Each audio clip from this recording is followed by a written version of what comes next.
Dancing wasn't just a hobby for Michael, it was his life. Prancing around stage would make him feel free of all his worries and calm him down. He loved dancing. There was a new dance that he really wanted to do. Michael had trialed for the dance, but he was picked to be a backup dancer. Being a backup for a professional dancer was exciting, but he would have rather been picked for the main role. Although he was disappointed about not getting chosen for the main role, he was also relieved about it.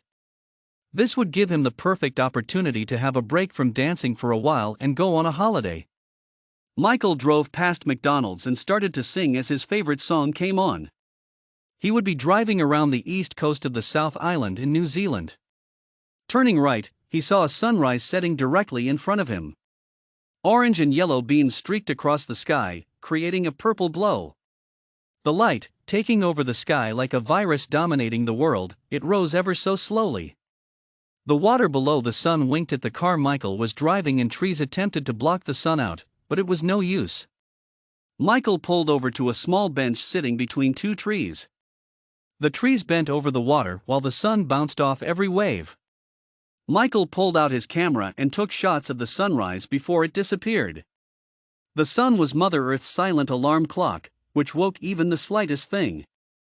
There wasn't a cloud in sight, and the sun soon took advantage of that. The sun was like the commander of the sky. Dust flew away from the car as Michael drove on a dirt road just under Blenheim, which led to a small holiday home. He would stay here for a bit and settle into the surroundings. It was a 5-minute drive to the beach, and there was no road in sight. Michael tramped down a path and heard a two-way singing and a fantail chirping. It was so peaceful away from the city. The path soon led to a small waterfall where water hurled itself off a 15-meter cliff. Trees surrounded the waterfall, closing it in.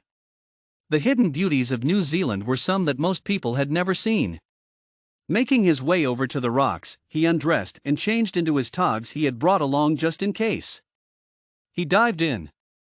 The water was clean and no pollution contaminated these waters. It was so clean you could see the bottom, although it was 12 meters deep. The water was also cold on Michael's face, and when he went under the waterfall, it felt like a shower except with water that hadn't been tampered with. A waka ran along to the water's edge and looked around. It walked up to Michael and inspected him.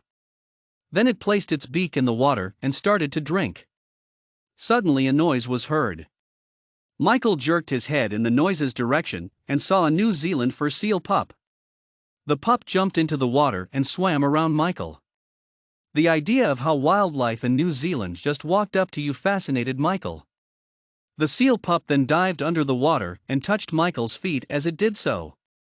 It soon came to the surface again and jumped around in the water in front of Michael, splashing him.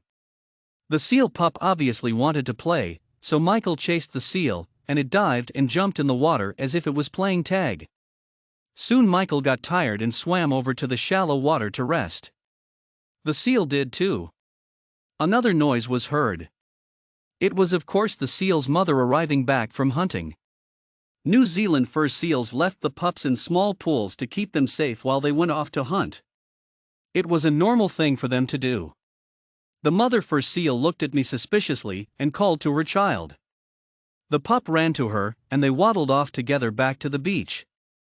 Michael was glad he chose this holiday.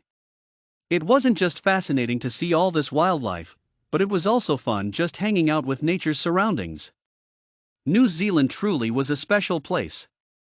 Michael set off down the east coast of the South Island again, excited to see anything else that would excite him as much as meeting the seal pup had.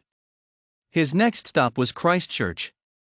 He was going to the Antarctic Centre in Christchurch.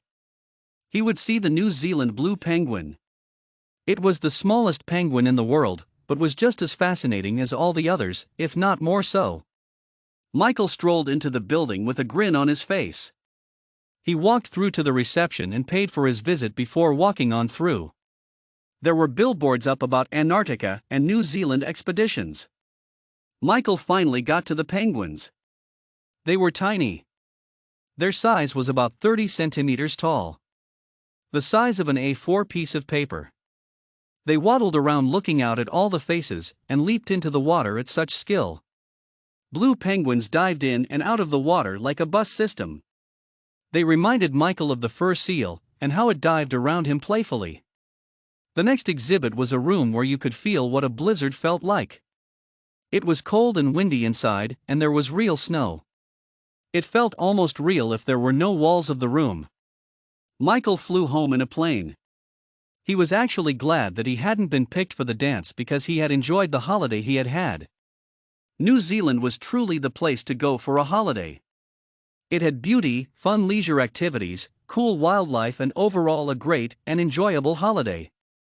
Michael would be sure to suggest it to his friends back in America, because it was worth it in New Zealand.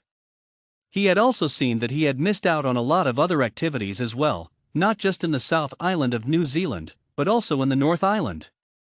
He would most definitely do this journey again.